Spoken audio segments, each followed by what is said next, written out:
Today in the Young LaSallians podcast, we focus on a largely controversial topic in the LaSallian world, educating affluent students. Is this fulfilling LaSalle's mission, who believed in and offered free schooling to the poor?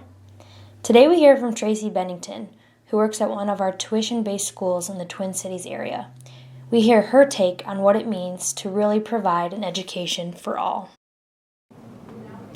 Hi, my name is Tracy Bennington. I am a campus minister at Tino Grace High School in Fridley, Minnesota.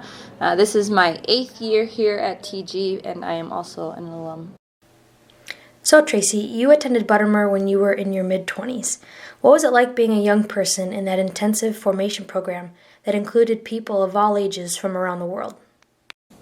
I would say Buttermere personally was the best thing I've ever done, socially, professionally, spiritually, etc. And to be able to be in that program with people from all over the world and all different ages really just developed me as a person, to hear about experiences that others had already gone through, or the wisdom that some of the people had to share really made the experience totally worthwhile.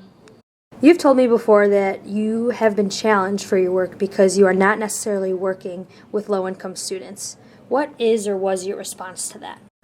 Yeah, I think this is a challenge that a lot of us here, considering we are at tuition-based schools, and the mission of De La Salle was gratuitous schools, and a lot of our students are wealthy. But I think my response to that, and it's a response that I heard from the late brother Jeffrey Callaghan. He reminded us that all of the students that we work with are quote-unquote poor, and that might be poor in spirit, and they have struggles, and they are vulnerable, and they are marginalized in so many different ways other than income. So I think it's a reminder to ourselves that all of our students need help, and we need to be there for them no matter their circumstances. But then the other response to that is because we have the ability to, we are going to work with the income poor, or those living on the margins. What challenges do affluent students go through these days? What makes them poor?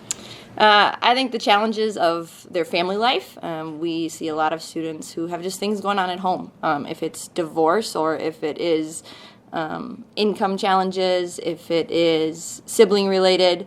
So I think they have a lot of challenges with family life.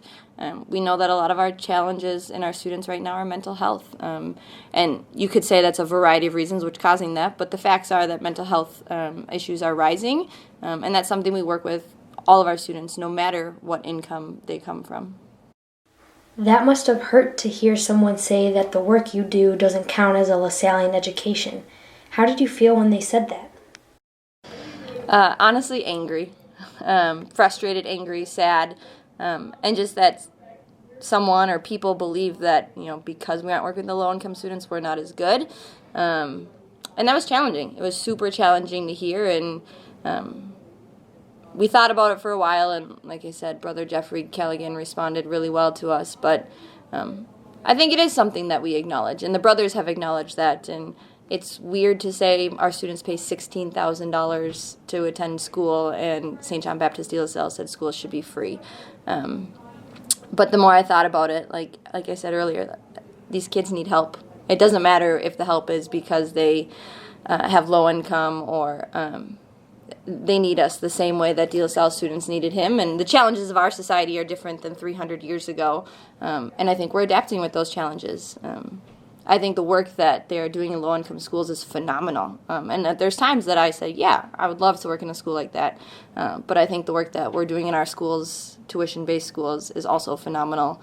And we're creating leaders and students who are going to change the world. So I think that's pretty important work. Brother David Coretti, who is at St. Mary's College in California, he told me, he reminded me that his schools weren't only for the poor. Mm-hmm. He welcomed affluent students into his schools as well. So, yeah, our schools aren't necessarily just for those who can't afford it. We want to welcome those who can't afford it as well. Right, and specifically at Tino Grace, about 40% of our students are on financial aid. Our students are not all affluent that come here, and we have students that come from a variety of backgrounds, and we draw from over 100 different middle schools. So yes, our population is very diverse, and we have students with lots of challenges. And I would say our school is better because we are mixed. We're not an elite school with everyone has a lot of money, but we're not totally a low-income driven school, and to have those students walk side by side is really something special. What opportunities do you provide your students to see the other side, to see those who are on the margins? Right. So we offer a very expansive service immersion trip program here at TG. This year we have 15 trips sending out about 150 students. And those trips go locally, so we'll send 4 trips here locally in Minneapolis to understand homelessness and poverty happening in their backyard, but then we go all over the country. And we look at many different social justice issues, everything from homelessness, poor education systems, immigration. We build with Habitat for Humanity, reservation life. So we want to make sure our students have the opportunity to acknowledge that injustices exist in our world, but then to see that they have the potential to do something about it. What inspires you about St. John Baptist de La Salle in your work as an educator and campus minister? So much. I could say a lot for this. I would say over the last few years, the thing that has really spoke to me and inspired me coming from De La Salle was his spiritual life, that even amongst this work, which is really challenging, it's hard work, but to walk with Jesus and to be a person of faith and spiritual helps me continue to do this work. And then just knowing his life story really helps me, a man who gave up everything, and he was challenged, and there were hard days, and just like we have hard days, but to push on and to keep going and to know that it's worth it. What do you think St. John Baptist de La Salle would say about the work you're doing today?